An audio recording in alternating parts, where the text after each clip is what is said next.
കൊല്ലം ജില്ലാ പഞ്ചായത്ത് പ്രസിഡന്റ് സ്ഥാനം സിപിഎമ്മും സിപിഐയും പങ്കിടുമെന്ന് സിപിഎം കൊല്ലം ജില്ലാ ആക്ടിംഗ് സെക്രട്ടറി എസ് ജയമോഹൻ. ആദ്യ 2 വർഷം സിപിഐക്ക് ജില്ലാ പഞ്ചായത്ത് പ്രസിഡന്റ് സ്ഥാനം നൽകും. സിപിഐയിൽ നിന്ന് മുൻ എംഎൽഎ ആർ ലതാദേവി ജില്ലാ പഞ്ചായത്ത് പ്രസിഡന്റാകും. ആദ്യ ടേമിൽ ജില്ലാ പഞ്ചായത്ത് വൈസ് പ്രസിഡന്റ് സ്ഥാനത്തേക്ക് SR അരുൺ ബാബു മത്സരിക്കും.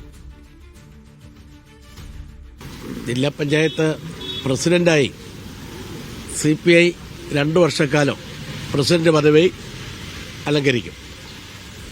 3 വർഷക്കാലം അടുത്ത 3 വർഷക്കാലം CPM ആണ് ജില്ലാ പഞ്ചായത്ത് പ്രസിഡന്റാകുന്നത്.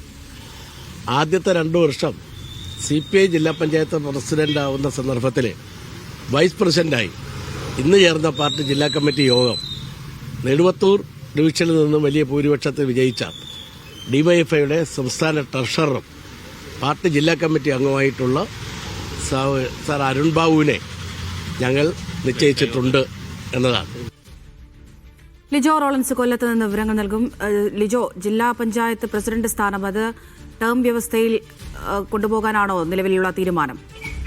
അമൃത, 27 അംഗങ്ങളാണ് കൊല്ലം ജില്ലാ പഞ്ചായത്തിലുള്ളത്. അതിൽ 17 LDF സാരഥികൾ വിജയിച്ചിരിക്കുന്നത്. കഴിഞ്ഞ തവണയും ഇതുപോലെ ടേം വ്യവസ്ഥയിലായിരുന്നു ജില്ലാ പഞ്ചായത്തിന്റെ ഭരണം കൊണ്ടുപോയത്. ആദ്യ 2 വർഷം CPIക്കും തുടർന്നുള്ള 3 വർഷം CPMനുമായിരുന്നു. അതേ ഒരു വ്യവസ്ഥ തുടരുക എന്നുള്ളത് തന്നെയാണ് LDF എടുത്തിരിക്കുന്ന തീരുമാനവും CPM കൊല്ലം ജില്ലാ കമ്മിറ്റി ഇന്ന് എടുത്തേക്കുന്ന തീരുമാനവും അത് തന്നെയാണ്. അതായത് കഴിഞ്ഞ തവണത്തെ പോലെ ആദ്യത്തെ 2 വർഷം CPIക്ക് നൽകുക. അങ്ങനെ വരുന്ന സമയത്ത് CPIയിൽ നിന്നും മുൻ MLA ആയിട്ടുള്ള ആർ ലതാദേവി ജില്ലാ പഞ്ചായത്ത് പ്രസിഡന്റ് ആവുക. 17 അംഗങ്ങൾ ഉള്ളത് കൊണ്ട് തന്നെ വലിയ ഭൂരിപക്ഷത്തിൽ ജയിക്കാൻ കഴിയും. പക്ഷേ കഴിഞ്ഞ തവണ UDFന് 3 അംഗങ്ങൾ മാത്രമായിരുന്നു ഉണ്ടായിരുന്നത്. ഇന്ന് അത് 10 ഉയർന്നിട്ടുണ്ട്.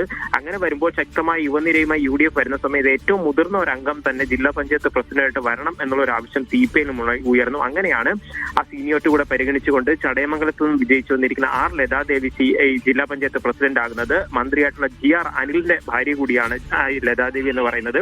അതേസമയത്ത് തന്നെ ജില്ലാ പഞ്ചായത്തിന്റെ വൈസ് പ്രസിഡന്റ് സ്ഥാനത്തേക്ക് ഒരു യുവമുഖം വരുന്നു എന്നുള്ളതും പ്രത്യേകതയാണ്. SR അരുൺ ബാബു ആണ് വൈസ് പ്രസിഡന്റ് സ്ഥാനത്തേക്ക് വരുന്നത്. DYFIയുടെ സംസ്ഥാന ട്രഷറർ വഹിക്കുന്നു. ഈ കഴിഞ്ഞ ടൈമിലാണ് ജില്ലാ കമ്മിറ്റിയിലേക്ക് വന്നത്. അപ്പോൾ യുവ പ്രാതിനിധ്യം ഒപ്പം തന്നെ ഒരു പരിചയ സമ്പത്തും കൂടെ കൊണ്ടുള്ള ഒരു കാര്യമായിരിക്കും ഇത്തവണ ജില്ലാ പഞ്ചായത്തിൽ നിന്നാണ് പറയുന്നത്. അവസാന 3 വർഷം എന്തായാലും CPM തന്നെ ഇത്തവണ ഈ നിലവിലുള്ള വ്യവസ്ഥ പോലെ CPM തന്നെ ആ ജില്ലാ പഞ്ചായത്ത് പ്രസിഡന്റ് സ്ഥാനം ഏറ്റെടുക്കുകയും ചെയ്യും.